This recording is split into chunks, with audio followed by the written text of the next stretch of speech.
नमस्कार प्रेक्षकांनो, मालिकेच्या आजच्या भागामध्ये आपल्याला पाहायला मिळणार आहे की ऊर्जाने एक जबरदस्त अशी खेळी खेळलेली आहे आणि ज्याच्यामुळं आता हर्षवर्धन जहागीरदारच्या तर शिट्ट्या वाजणार आहेत। हे सगळं कशा पद्धतीने होणार आहे ते आपण आपल्या आजच्या या व्हिडिओमध्ये पाहणार आहोत। त्यासाठी व्हिडिओ शेवटपर्यंत पहा। त्याचबरोबर चॅनलवरती नवीन असाल तर चॅनलला नक्की सबस्क्राइब करा।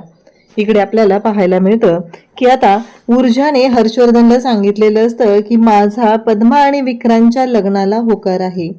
कारण ऊर्जाने इकडे सगळं समजून सांगितलेलं असतं, तिला सगळ्या गोष्टी लक्षात आलेल्या असतात। हर्षवर्धन जहागीरदारचा डाव नक्की काय आहे, हर्षवर्धन जहागीरदार हे सगळं करून काय करणार आहे, या सगळ्या गोष्टींचा अंदाज ऊर्जाला आलेला असतो आणि त्यामुळेच ऊर्जाने हा एवढा मोठा निर्णय घेतलेला असतो।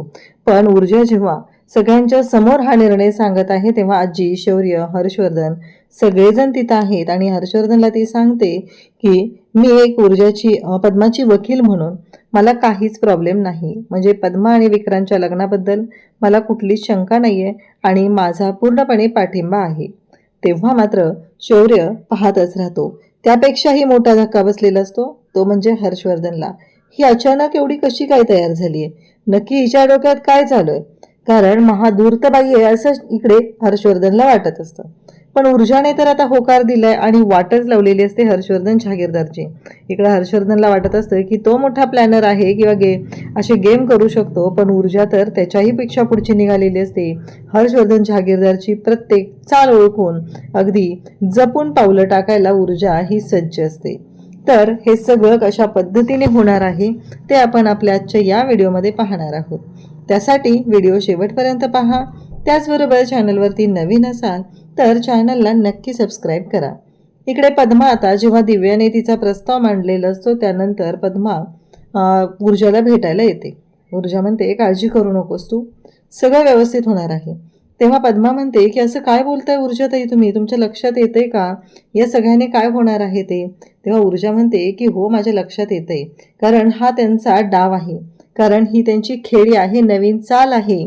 कारण तू बघ, कारण यांनी लग्नाचा तुला फक्त सांगितलेलं आहे, त्यानंतर त्यांच्याकडून काहीतरी अशी गोष्ट घडणार आहे की ज्याचा वापर आपल्याला या केसमध्ये करता येणार आहे। हे ऐकल्यानंतर पद्मा म्हणत असते पण ताई कसं होईल, मी नाही भेटू शकत त्या माणसांना, अहो त्या विक्रांत शिर्केच्या समोर सुद्धा थांबायची इच्छा नाहीये माझी। तेव्हा पद्मा म्हणते की मी काय म्हणते ते ऐकून घे, तुझ्या लक्षात येत नाहीये हे सगळं जे काय आहे ना त्यांचं चाललेलं प्लॅनिंग आहे आणि त्यानुसार ते वागत आहेत। तेव्हा पद्मा म्हणते पण ताई मी हर्षवर्धन साहेबांशी पण नाही बोलू शकत आहे, कारण याच्या आधी बऱ्याच वेळा बोलणं झालेलं होतं, पण मला नाही त्यांच्याशी बोलायचं, कारण गोष्टी आता वेगळ्या चाललेल्या आहेत। तेव्हा ऊर्जा म्हणत असते की आत्तापर्यंत एवढी धीराने माझी साथ दिलेली आहे, आता ही माझी साथ दे, मी तुझं लग्न त्या माणसाशी कधीच होऊ देणार नाही। मला माहिती आहे की तो माणूस कसा आहे, त्याला तुझ्याशी लग्न करायचं आहे का नाही, या सगळ्या गोष्टी मला माहिती आहेत, असं ऊर्जा स्पष्टपणे सांगत असते।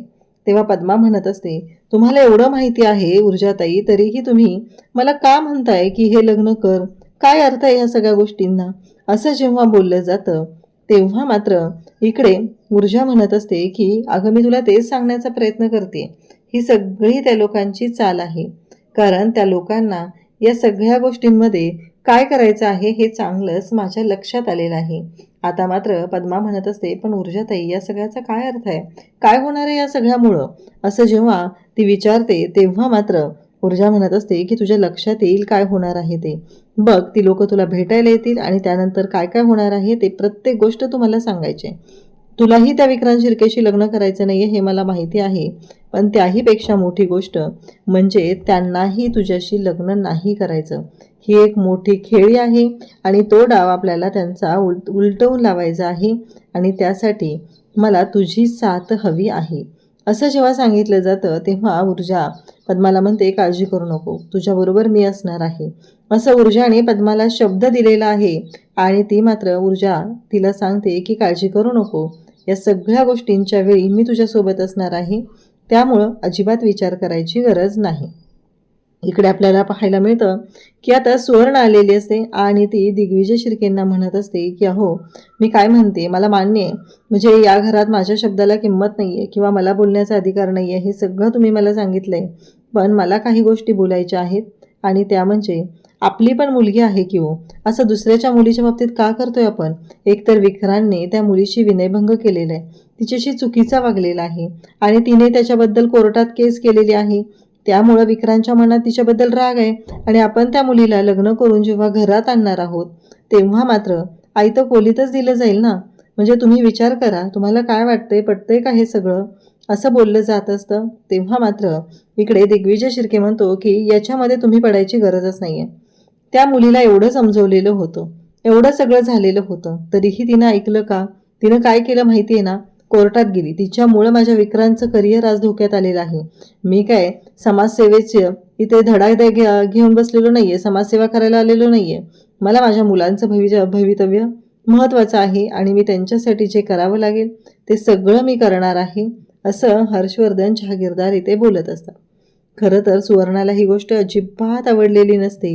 तिचं असं म्हणणं असतं की असं नका करू, कारण आपलीही मुलगी आहे, ती गरीब आहे, म्हणून त्या मुलीच्या बाबतीत असा निर्णय नका घेऊ, असं सुवर्णाचं म्हणणं असतं. पण इकडे दिग्विजय शिर्के आता मूर्ख झालेला आहे. त्या हर्षवर्धन जहागीरदारने स्वतःच्या मुलीला त्यांच्या घरात द्यायला नको म्हणून हा सगळा डाव आखलेला आहे आणि याच्यामध्ये सरळ सरळ दिग्विजय शिर्के हा अडकला गेलेला आहे.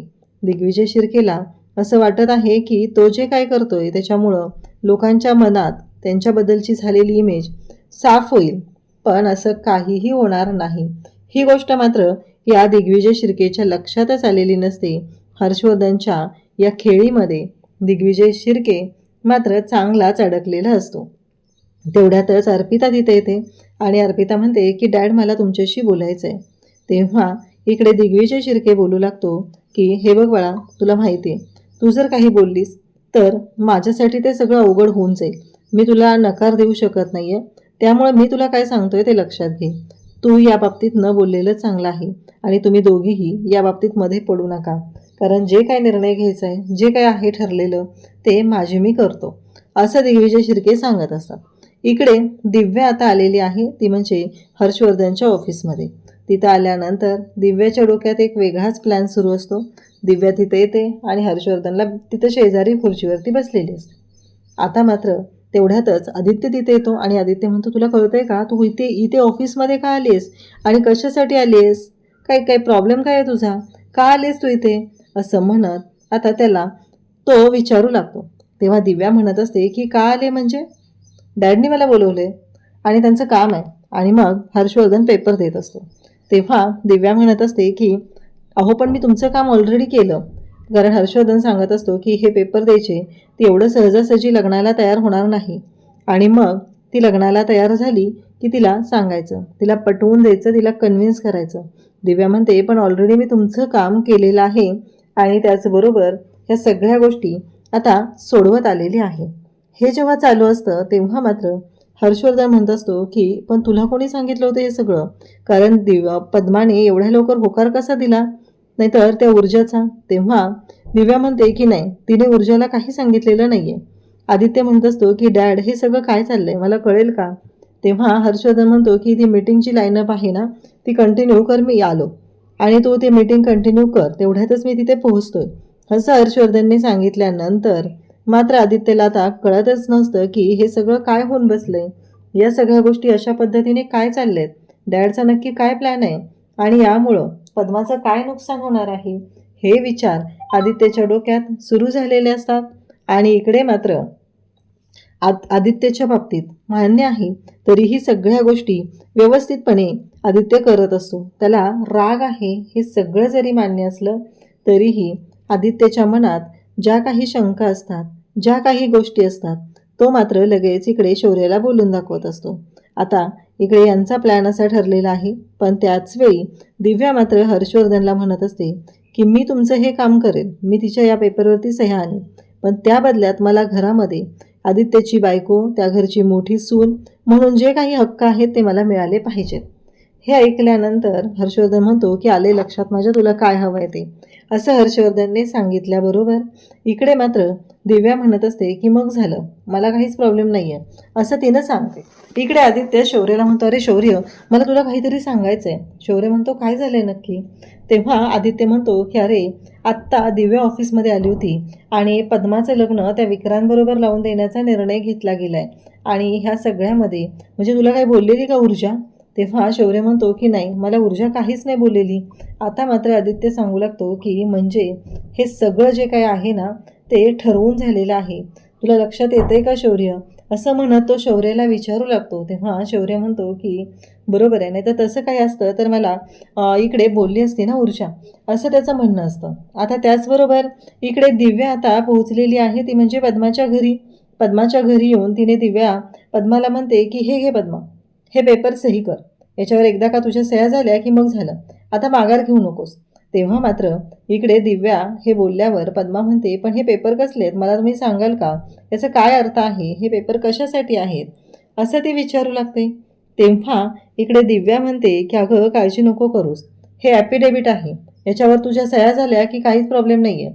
आणि तेव्हा पद्माचं म्हणणं असतं की मला कळलं पाहिजे ते पेपर कसले आहेत, तरच मी त्याच्यावर सह्या करणार आहे. असं जेव्हा पद्मा म्हणत असते तेवढ्यातच ऊर्जा तिथे येते आणि ऊर्जा म्हणते की मी सांगते तुला हे पेपर कसले आहेत. दिव्या म्हणते, तू इथे? तेव्हा ऊर्जा तिला म्हणते की हा प्रश्न तर मी तुला विचारला पाहिजे ना, तू इथे काय करतेस? तेव्हा ती म्हणते की तुला काय करायचे, मी कुठे का काय का करेना. आणि त्याचबरोबर हे सगळं जेव्हा चालू असतं त्याच वेळी इकडे आपल्याला पाहायला मिळतं की दिव्या म्हणत असते की म्हणजे, तेव्हा ऊर्जा म्हणते की हे सगळं तुझं जे काही चाललंय ते मला कळणार नाही असं वाटलं का तुला? पण एक गोष्ट लक्षात ठेव, आणि त्याचबरोबर हे तुझं जे काही चाललेलं आहे ना ते बंद कर. आणि पद्मा तुला उत्तर देईल, काळजी नको करू. जाताना दिव्या तिला सांगू लागते की हे बघ पद्मा, काही झालं तरीही ऊर्जेच्या नादी लागून तिचं ऐकू नकोस. मी सांगितलेला प्रस्ताव बदलू नकोस. त्याला तू होकार दिलेला आहे, ही गोष्ट कायमची लक्षात ठेव. असं म्हणत आता तिने इकडे पद्माला बोलत असते, कन्व्हिन्स करत असते, कारण तिचं ते कामच आहे. त्या बदल्यात तिला भरपूर सारे दागिने, पैसे मिळणार असतात आणि त्याचबरोबर जहागीरदारांच्या घरच्या मोठ्या सुनेचा मानसुद्धा मिळणार असतो. आता ह्या सगळ्या गोष्टी मिळणार आहेत तर दिव्या हे करणारच आहे. म्हणून तर हर्षवर्धन म्हणालेला असतो की तुझ्यातली 1% जरी हल्ला इकडे ही जी लालसी वृत्ती आहे ती त्या ऊर्जामध्ये असती तर माझ्यासाठी किती सोपं झालं असतं, असं हर्षवर्धन म्हणत असतो. तेव्हा मात्र आता ऊर्जा ते पेपर घेते, पेपर उघडते आणि हसायला सुरुवात करते. आता ऊर्जाने पेपर बघितल्यावर हसल्यामुळं इकडे दिव्या म्हणते की हे काय चाललंय ऊर्जाताई, काय झालं? तेव्हा ऊर्जा म्हणते की मला सगळं कळलेलं आहे की काय झालंय आणि गोष्टी कशा पद्धतीने चाललेल्या आहेत. मला माहिती होतं त्या लोकांना तुझं लग्न लावून देण्यामध्ये इंटरेस्ट नाही आहे गं, कारण त्यांना त्यांची चाल खेळायची आहे, त्यांना त्यांचा डाव खेळायचा आहे आणि त्यांना त्यांची इमेज क्लीन करून घ्यायची आहे. यासाठी त्यांनी आखलेलं हे एक जाळं आहे. आता त्यांच्याच जाळ्यामध्ये त्यांना अडकवायचं आपण. काहीही झालं तरीही आपण त्यांना अशा पद्धतीने अडकवायचं. हे जे पेपर्स आहेत ना, हे ॲफिडेविटचे पेपर नाही आहेत, आपल्यासाठी खूप मोठी एक कुलपाची किल्ली आहे. कारण या पेपरचा वापर करून आपली केस आपण स्ट्रॉंग करायची आहे. असं जेव्हा ऊर्जा सांगत असते तेव्हा पद्माला कळतच नसतं. तेव्हा ऊर्जा म्हणते की हे बघ पद्मा, त्यांनी असं आवाहनलेलं आहे की आता तुझं लग्न विक्रांतसोबत लावायचं. पद्मा म्हणते, पण ऊर्जा तर या पेपरमध्ये लिहिलंय काय? ऊर्जा सांगू लागते की या पेपरमध्ये असं लिहिलेलं आहे की काहीही झालं तरीही या पेपरच्या म्हणण्यानुसार असं झालेलं आहे की हे सगळं जे काय आहे ते तू माघारी घेणार, पुन्हा विक्रांतच्या विरोधात कोणतीही केस करणार नाहीस, असं सगळं त्याच्यामध्ये लिहिलेलं आहे. आणि तू लग्न करून त्यांच्या घरी जाणार. म्हणजे त्यांनी असं ठरवलंय की तुझं लग्न लावायचं आणि त्याचबरोबर ह्या सगळ्या गोष्टी ज्या आहेत त्या क्लीन करून घ्यायच्या आणि पुन्हा तुला या लग्नातून मोकळं करायचं, असा त्यांचा डाव आहे. पण हे लग्न आपण कदापिही होऊ द्यायचं नाही. मान्य, आत्ता त्यांना दाखवायचं की या लग्नाला आपला होकार आहे, पण आपण त्यांचाच डाव त्यांच्यावरती उलटवायचा, असं इकडे ऊर्जा सांगत असते. तेव्हा पद्मा म्हणते, पण ताई या सगळ्यामुळं रिस्क आहे, तुझ्या लक्षात येतंय का? असं जेव्हा ऊर्जा सांगत असते ऊर्जाला पद्मा सांगत असते तेव्हा ऊर्जाला पद्मा म्हणते की काळजी करू नकोस, मी आहे ना तुझ्यासोबत आणि काहीच काळजी करायची गरज नाही. जर मी तुझ्यासोबत असेल तर कुठल्याच प्रॉब्लेममध्ये कोणतीच अडचण येणार नाही, असं सगळं सांगितलं जात असतं. आता ऊर्जाला कळलेलं आहे की नक्की या लोकांच्या डोक्यात काय सुरू आहे, या लोकांना काय करायचं आहे, या सगळ्या गोष्टीचा अंदाज ऊर्जाला आलेला असतो. आणि ऊर्जा मात्र शांतपणे इकडे पद्माला समजून सांगते, आता काही झालं तरीही आपण या लग्नाला होकार द्यायचा आणि त्यानंतर त्यांची अशी नाचक्की करायची की ज्याचा विचारही त्यांनी स्वप्नातही केलेला नाही.